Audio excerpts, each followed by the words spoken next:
Having an underperforming employee is not a curse. In fact, it's a blessing. I say this because one of the biggest challenges a leader faces is underperformance. Missed deadlines, poor quality, finger pointing, and excuses are frustrating and exhausting.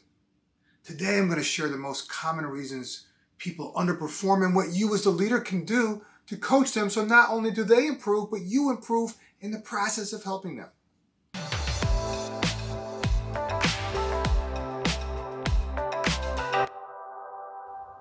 Having an underperforming employee is frustrating for a lot of leaders. Many just want to fix them, right? Others wish they would just go away. And a lot of leaders spend an enormous amount of time and energy wondering why they aren't performing in the first place. When someone is underperforming, the first step should never be corrective action. The very first thing an authentic leader needs to ask themselves is, am I doing everything possible to help this person? Whenever someone I coach brings me a performance challenge on their team, I always take out my trusted mirror and I put them on the hot seat. And I don't do this to be mean. I do this to raise their awareness of what they may or may not be doing that contributes to the problem.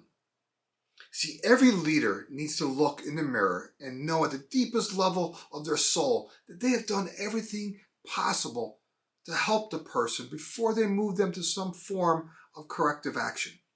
Let's unpack this further. First, let's talk about the most common reasons people don't deliver on expectations. Many employees don't know what to do or why they're doing it in the first place. Some don't know how to do it. Others think that something else is more important. A lot of employees think they're already doing what you want. And there's always going to be some who think their way is better. My favorite is there are no negative consequences for not doing what you ask. See, the question isn't whether or not we are leaders, but how well we lead. There's a difference between managing the tactics of what needs to get done and helping others to become successful in their position. As leaders, right? As a leader, you are a teacher, you're a mentor, you're a facilitator, you're a coach, you're a guide, you're a role model. We have a human tendency to want to fix people, to give them advice, or to judge them for not being further along the path than we are. I say this because in many cases, a lack of leadership is the root cause of many employee issues. Okay, let's say that you're doing all these things. So first of all, that's great. If so, I want to give you 3 suggestions on how to coach your team to increase their productivity. First, don't wait for the yearly review. Like seriously, that's just insane.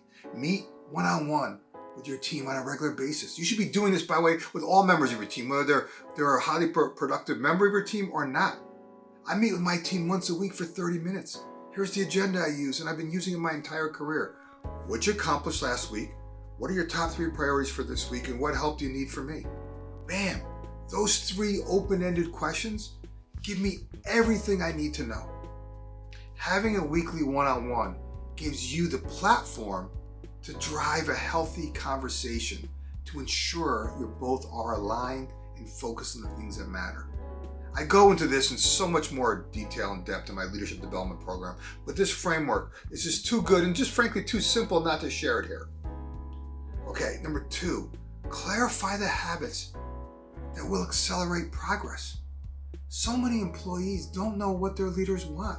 It's your job as a leader to clarify the habits that will accelerate results. Teach them the habits that have driven your success.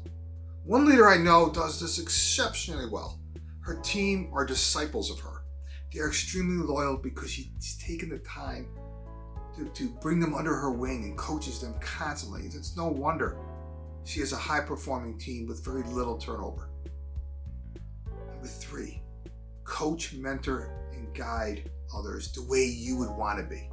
Seriously, you have to coach others the way you would want to be coached. No one appreciates being told what to do. Instead, frame an expectation of what the result needs to look like. If you can't define the result, how do you expect others to be able to deliver for you?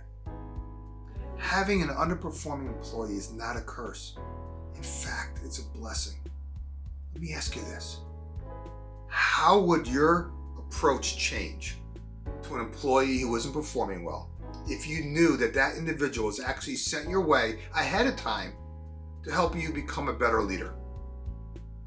Every time you authentically coach your team, you yourself are improving in the process.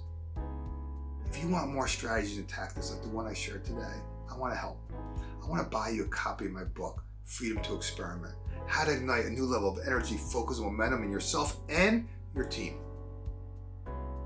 The link is in the description if you're interested, and I will personally sign a copy for you. Okay, if you like what I shared today, do me a favor, give it a like, share a comment related to your business, and of course subscribe, because each week I'm sharing content that's going to help you and your team embrace change, focus your efforts, and accelerate results.